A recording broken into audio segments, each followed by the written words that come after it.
There we go. Good afternoon to you. Pretty darn excited to be here today. Bro, pretty darn excited to be anywhere, actually, because it's always nice to be someplace. But here we are today. We are now at Tomato Talk, top of mind, advancing through obstacles. And oh, there are so many. Hey, what the most immediate obstacle? Hopefully, this is your most immediate obstacle is what to do this weekend. So, we're going to be sharing some information on that one. But there are so many other things that come up that all of a sudden create opportunities. Definitely do. Definitely do. I ran across a story this morning while I was out at the Suffolk County Alliance of Chambers meeting. I think I got that one right. And wow, fantastic. It was really cool to see what's going on in Riverhead. That's where this was. This was out at the Suffolk Theater. Beautiful. I'll post some pictures up of that one a little bit later on. But wow. This theater reminds me, or this whole area in Riverhead reminds me of what took place over in Patchogue. We go back a number of years, and I've had David Kennedy on, who is the president of the Riverhead Chamber of Commerce. Got a chance to meet Connie today, who is the president of the Riverhead Chamber of Commerce. So I look forward to sharing her story with you, and also this grant that Riverhead got for $10 million to redo downtown. Fantastic stuff. And if you haven't been out there, you really should go. You should go immediately. Really get out there immediately, because what you'll see in the near future is going to be all of the developments that take place down there. So you get to see the before and after. I did take one photo today from the Suffolk Theater and it was the view of the Suffolk Theater as it's seen today of the waterfront area. So you'll see what that turns into. And they're talking about putting an amphitheater down there, everything like that. But what's the obstacle? Well, money's always an obstacle, but there's always the obstacle of money no matter what it is that we do. So, that counts, it doesn't count, whatever. That's just a known, you know. And there's ways to get around that too, but not if you're building buildings. You need money, you need somebody to finance it, you need grant money, whatever, to do that. But the whole idea too is like, how do you revitalize these areas? How do you do that? You put up a new building. That doesn't really mean that you might have revitalized it, but that doesn't really mean that people are going to come over and spend more and more time in and around that area. So what they did down in Patchogue, which is great, really great, and it, now their biggest problem, I guess, is like, where do you park your car? Well, okay, that's actually somewhat of a good problem to have. That means the place is growing. Same thing with Port Jeff. Port Jefferson, it's like, where do you, when it's busy down there, where do you park your car? Now, if you're somebody going to visit, all right, it's a problem. If you own one of the businesses down there, well, that's a good problem, right? That means people are visiting your establishment. So they did that down in Port Jeff. Yeah, and then Port Jeff, got a chance to meet with a few people from there today too, and also in Patchogue. So it's a destination. And that's the thing that's taking place in these two different areas. It's a destination. I know Farmingdale's going through the same thing too. Making it more and more of a place to be on a night out, and perhaps we'll meet with somebody a little bit later about that place to be for your night out. But Patchogue put it together, whereas there's plenty of restaurants to go to, plenty of places to buy different things for the shopping and stuff like that. A lot of it's like really unique boutiques. Let's call it that, unique boutiques. And of course, the food, is so different from one place to another. You got pizza places, you got delis, and delis, we've interviewed a few of these folks too along the way. They're not just serving regular deli meat, they're making it themselves. Phenomenal. The coffee shops are there. Toast is down there. Great stuff. Toast Coffee House, man, I tell you, that you want to go out for a really, really good breakfast for people that really, really care about what it is that they're doing, how they're preparing the food, how it looks when it shows up on the plate. That's it. That's really it. The same thing with the deli that was there too. They're not just serving you a sandwich. They're creating something. Well, that's the brand, my friends. That's the story. That's what gets me excited about all of these things. They get it. They just fully get it. So that's what makes the difference. And then people talk about it. Did you know that? In the rest of those stories that go out there. That's why when I was asked this morning, it's like, strategies of success. What do? I tell the exciting stories about various businesses or industries to people in a variety of different ways. It all depends, whatever. Some there's fee, some there's not fee. Yeah, it all depends about, that situation. It's not what I tell them. I just tell them that's it, man. I tell exciting stories. I help you tell your exciting story. That becomes a cool thing, right? That really becomes a cool thing to go and do. So that's what we do. Anyhow, so those businesses event. Now, what's going on in Riverhead? All right. Riverhead got that $10 million grant. Great. Not alone, a grant, because people saw how important it is to develop out there. Man, Riverhead really is the gateway out east. And it should be a place that you stop and visit, right? You got the boating, you got the marina, you got the aquarium, you got the hotel, you got the conference rooms also there. And the aquarium's got its own set of different programs you could do there from the learning side. Also, from the environmental side, they're doing different things. The Railroad Museum is there. Passed it today, didn't stop, but been out there quite a few times. That Suffolk Theater, wow. They got some amazing, programs coming out on the whole thing, but the place in and of itself, just absolutely incredible. And that's what kind of triggered me to talk today about Patchogue because, hey, Carrie, because the theater, the Patchogue Theater, same kind of thing. The history in these places is just absolutely immense. Absolutely immense. And they redid the theater. They rebuilt the theater to what it was. So, the snack shop up in the front, it just looks like it was from the 1930s. The theater itself, the seating, the curtains on the side, the stage, the whole thing. Sure, there are upgrades, absolutely. Needs to be. So it's modernized. But it kept the true essence of it. The Suffolk Theater, the things that they have on the decorations on the side of the wall, the curtains, the whole thing, even the bathrooms. I'm not a big fan of taking photos in bathrooms all the time, but I got to tell you, I was tempted. Beautiful, old porcelain and stuff like that. Really good, really, really, really nice. And I will show you the picture from the window I had. That was not in the bathroom, but in the room upstairs where the bar was upstairs, overlooking the waterfront area and how much that's going to change. So that's really super exciting. Really great stuff. And even in the theater. Now, I was thinking it was a theater, like as in a movie theater. No, it was a theater. It was a theater. Little tables. You'd go, you sit, you could eat. You could have your drinks, cocktails, whatever. Watch the show. It wasn't just sitting in seats in a movie theater kind of thing. Really phenomenal stuff. All right, so let's get to today's topic. What are we doing this weekend? Well, we're going to bring on a guest here, Alex, in just a few minutes, but let's move ourselves in the direction of, that's right, running commercials every once in a while. So let's see if we can do this thing and do it properly where it's an easy flow. And you're going to hear from the founder of the Long Island Speakers Bureau. Are you ready to use your voice to build your brand? The Long Island Speakers Bureau is designed to do just that. We work with both content experts along with professional speakers.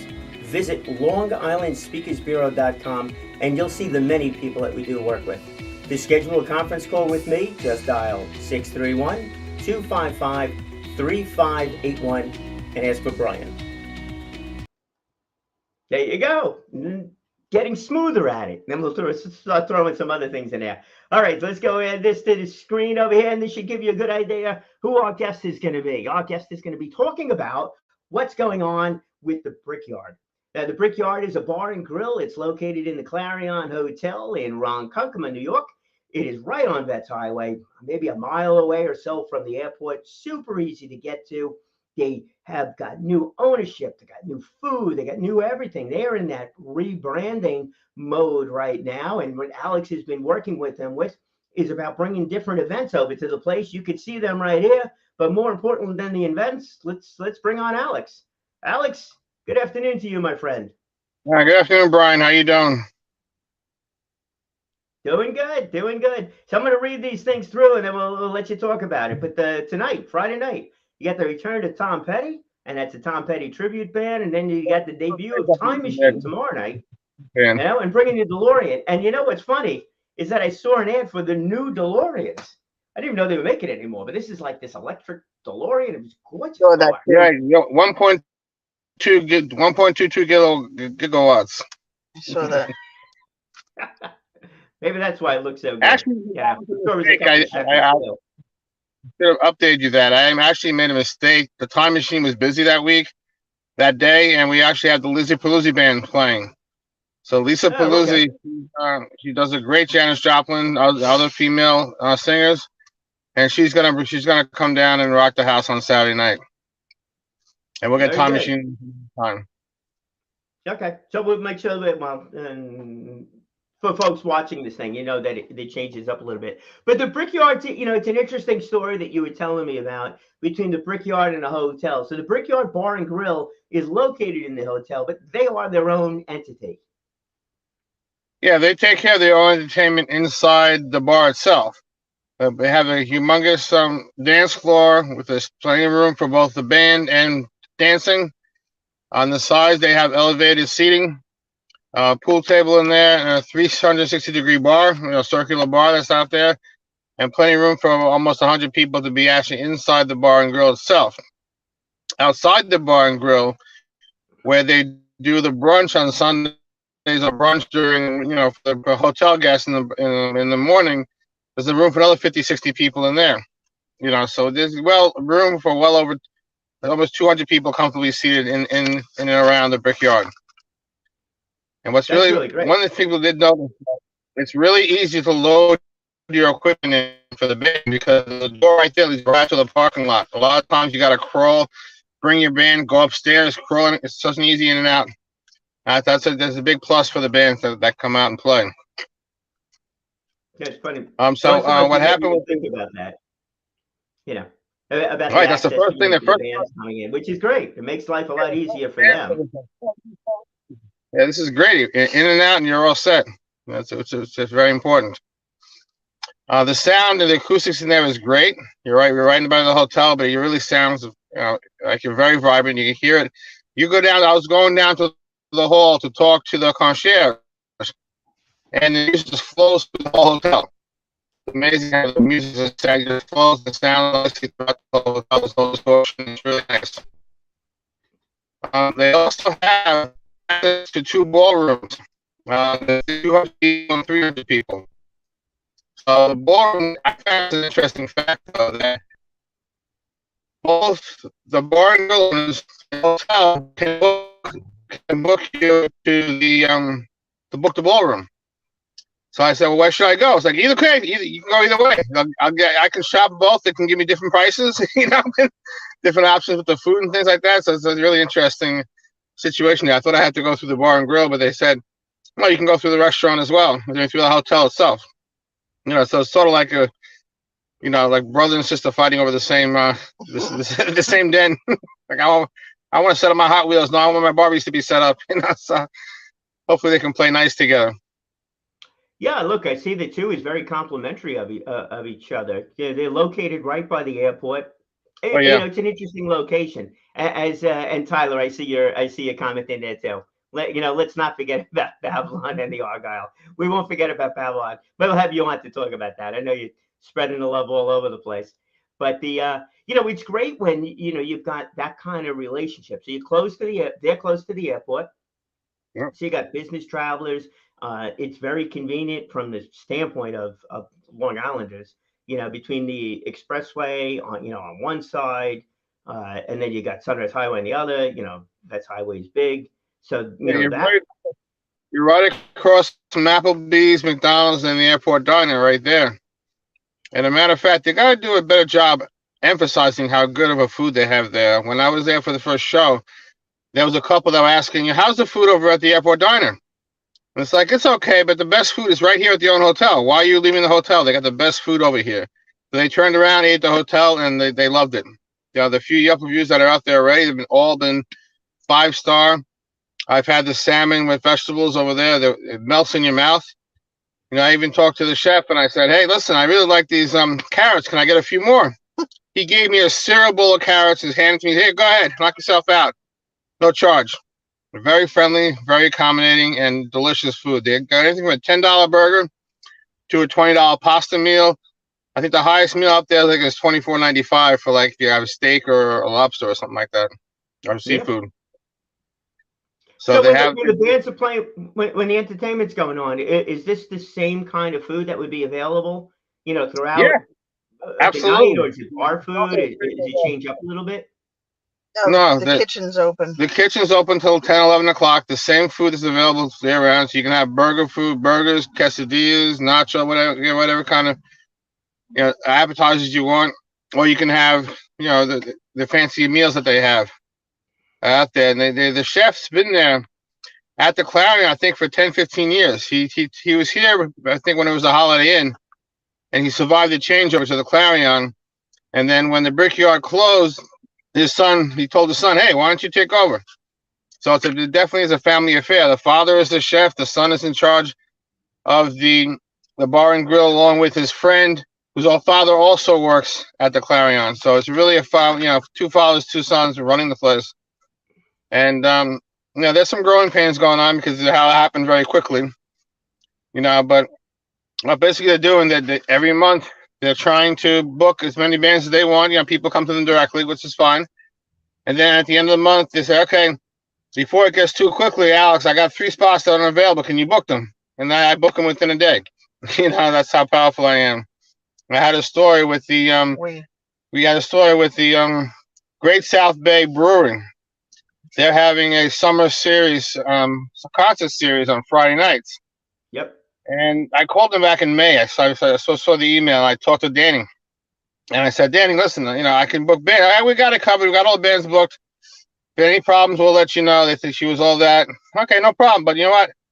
If you have an emergency and there's a problem, let me know, and I can help you out. She's like, she yes me to death.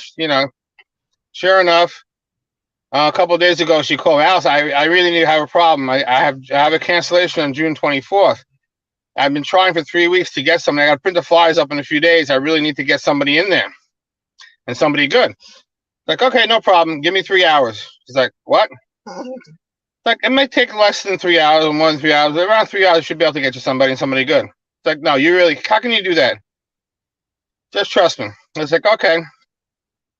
First guy I called is Nick Cherriani. He's got Bon Journey, Rusty Spur Band, a 70s band, an ELO band, and another band, and he manages 6 or 7 bands. So I said, okay, one of these bands must have availability on the 24th. Let's find out what happens. Yeah, it sounds good, Alex. I'll get back to you in an hour. He got back to me. It's like, Alex, too many vacations going on. We can't make it. I don't have anything. Sorry. So I burned my first hour. Uh-oh. So I called Lisa Paluzzi. And it's like, Lisa, how you doing with the 24th? It's like, no, I can't do the 24th, but I can help you with Time Machine on the 4th. So I was able to switch and get her into play on the 4th for the Time Machine. That was my mistake, not Time Machine's mistake. So I'll take the fall on that one, but I was able to fix my own problem. And then it's like, all right, I'm trying to think. I was thinking of ZZ Top with the Sharp Dress Band, and the Sharp Dress Band actually has a friend, John Sirianni, who's got the Sharp Dress Band car. So I'm like, oh, let me give Johnny a call. I booked him. He was the first one I booked at the Famous Food Festival. He's got a really rocking band, 8-piece band, but he can go down to 4 pieces or whatever the case may be. And the budget I got from the South Bay Brewery is $1,000. They love to spend $600, go up to $800. They can spend $1,000 without having to break the budget and call the boss and say, on. So given those parameters, I got, hey, John, you're free at the 4th. He's like, let me check. I'm pretty booked, but I'm playing the 25th. No, 24th. What's I got the Great South Bay Brewing Company. Then you have an opening on the 24th. Yeah, let me just talk to my band members. I'll get back to you in 5 minutes. 5 minutes later, we're in. You want the whole band? Or you want a piece of it? It's like, well, my budget's $1,000. I can give you $800. I'll take $100 for myself, and I'll throw $100 back to the brewery. Yeah. And it's like, all right, that sounds great. No problem. The whole 8-piece band will be there. No problem. 6:30, 10 o'clock. Good to go. I call it back in 2 hours. So, okay, I got you a great band, Killing Time, to John Cherriani, and then it's like the other thing. I can explain the whole thing. Full 8-piece band for $800, $100 for me, and I'm $100 under your budget. She goes, how the heck did you do that? Yeah. Like, that's what I do. I'm the booking it. That's when it really comes down to, having a network behind you, about doing what it is that you love to do. This way you're in touch with these people on an ongoing basis. And Right. when these opportunities come up, they can be met. Well, when the challenges come up, you can meet them with these opportunities and make it work that way. So, Alex, I really think that that's good. It's funny. I was talking with my wife before. Again, in the beginning, I was talking about these theaters, how old they are, and revitalizing and different industries that we used to have. It used to be so much stronger, and then it kind of faded out. But I wonder, and you're the guy to ask on this one. The music industry. I remember back in the, I guess in the '80s, late '70s, '80s. When you had Hammerheads, my father's place, which I know is kind of come back again. But my father's place, Hammerheads, and so many other bars, so many bands that were out playing out here. There was always some place to go. So are you seeing more of a revival in these homegrown Long Island bands that are working their way up and gaining more, greater notoriety from a regional standpoint and maybe even from a national standpoint? Yeah, I'm seeing a lot more bands. You used to have bigger bands and bigger venues. You had, Uncle Sam's. You had like all these big places. You had the OBI. The OBI was huge. It had 500 people in there. That's still half the size of the catalog. And they used to have the bigger bands and more lead bands. Now the bigger clubs got shut down. You don't see Uncle Sam's anymore. You don't see OBI. The reason you don't see those places anymore is the drug problem. When you have too big a location, the drug trade used to come in back in the 80s. Cocaine, man, it's hard. You have 500,000 people in a venue. It's very easy to sell drugs. You really can't stop it, and especially with the location and the drug problems they had back and then. I don't think the drug problem is as bad these days, so the bigger venues are starting to come back. We're starting to get bigger venues. We're more adult civilization, or more mature. And when we don't get high with drugs, we get high on life. And now with the marijuana being legal, it becomes less and less of a problem, becoming more of a mellow nation. So these bigger venues, I think, are starting to come back, and a lot of bands are starting to come back, and a lot of musicians. With COVID, believe it or not, a lot of new bands popped out of nowhere because they got nothing better to do. They said, "Let's start. We always want to start a band up. Let's do it." So before COVID, I didn't have that. Everybody can book bands, and they had a certain amount of bands to deal with. After COVID, it was harder to find bookings because you had so many bands to deal with. You have so many different things. Bands come to woodwork now, and it's really trying to find a harder location to book bands. But things are starting to settle down. The bands that aren't that great, they'll play a few gigs, they'll disappear. The weeding has already started to take place now. The newer bands and the better bands are now floating to the top. And now we're getting to a point where all the bands out there are really good. They really prove their merit, and they're ready to move on. And it's really starting to mature over. I think it's like the golden age of music now. That's excellent. So it's really Did I answer your question? I'd love to see the music industry continue on and get back to, from an outsider's point of view, get back to where it was. I had a ball growing up. A lot of fun growing up and seeing some of these bands that came out. Just really, really, really terrific. It was a lot of fun with the friends, all the rest of that. So that was good. Hopefully now we get past COVID, we get back out to the bars again, but in moderation, and I'm not drinking anywhere. I don't even drink anymore. So it's a matter of going.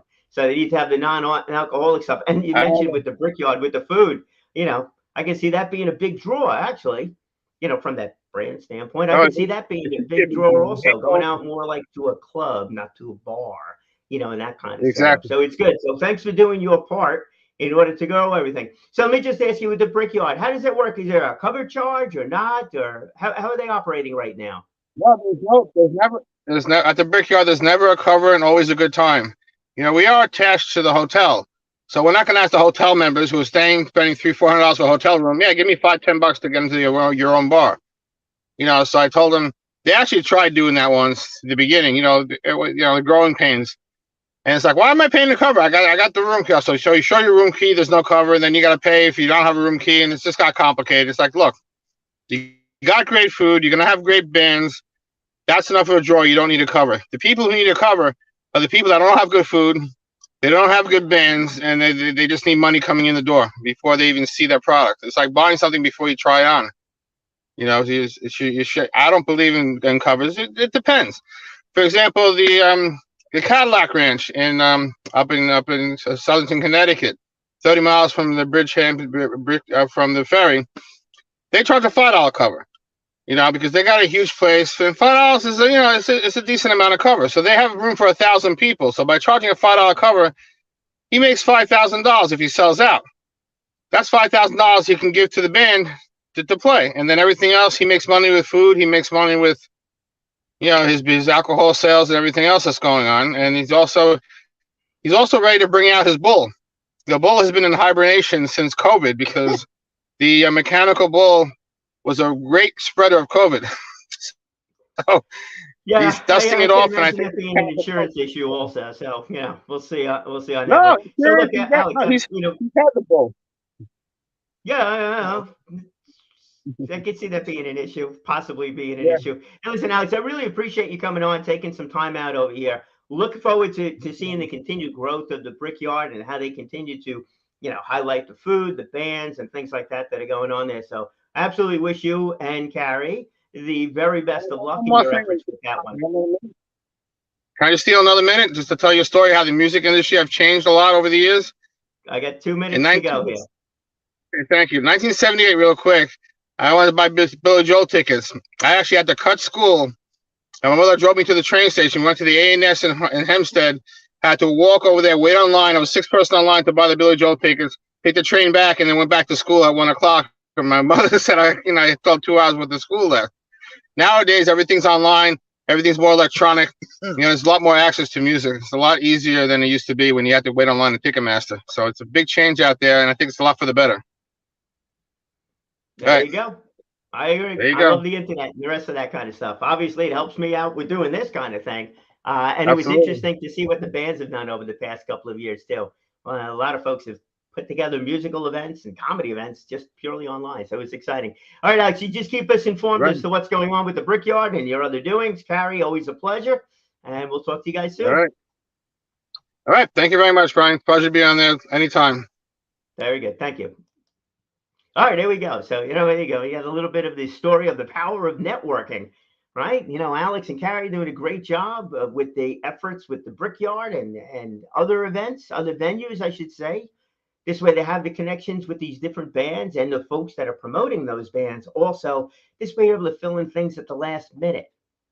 It doesn't that happen all the time? You get a question from a client, you get a question from somebody, a prospect. It's like, that's not really my thing, but I got a guy. I got a woman. I got a person. I got someone else that can help with that. And that's a win. That is a win all around. So I can tell you that Alex will get the phone call from that other place again. Why? Because he was able to satisfy that need, that opportunity, or fix that challenge as that one came up. And that's really what the whole thing's about with, I think, with networking and being in the right place and being able to have that conversation about what it is that you do all the time, not as a salesperson, but as a resource, as a true resource along the way. That's why I enjoy telling those stories, because those that have these really good stories, when you want to know something, there are other people that are attracted to them because they got a solid story, because they're doing what they should be doing, and people want to be around that. I truly believe that we all want to be around people that are accomplishing something, that are doing something, whatever that something may be, whether it be personal, whether it be business, whether it be community-minded, whatever it is. And that's why it was so great to see what's going on in Riverhead. It was great to be reminded of what's going on in Babylon also. Thank you, Tyler. And Patchogue, and Port Jefferson, and so many other communities around the area. Maybe we'll highlight some of the industries that are making a big comeback also, or that we've always been here. We just don't talk about too much. You tie the whole thing together. Hey, now that's what I call growth on Long Island. All right, Rube, it's the weekend. Enjoy the weekend. Stop by the Brickyard if you're going to do that. Go for a walk, a hike, whatever. Weather looks like it's going to be dry, coolish, So maybe it's a great day to go to the beach, go for a walk. Nice walk. Go in the, Avalon Park or some other park someplace. Go for a hike. Enjoy the moments. Do what you do. And remember, always speak well, speak often, and live inspired. Yeah, just may inspire somebody else to do the same.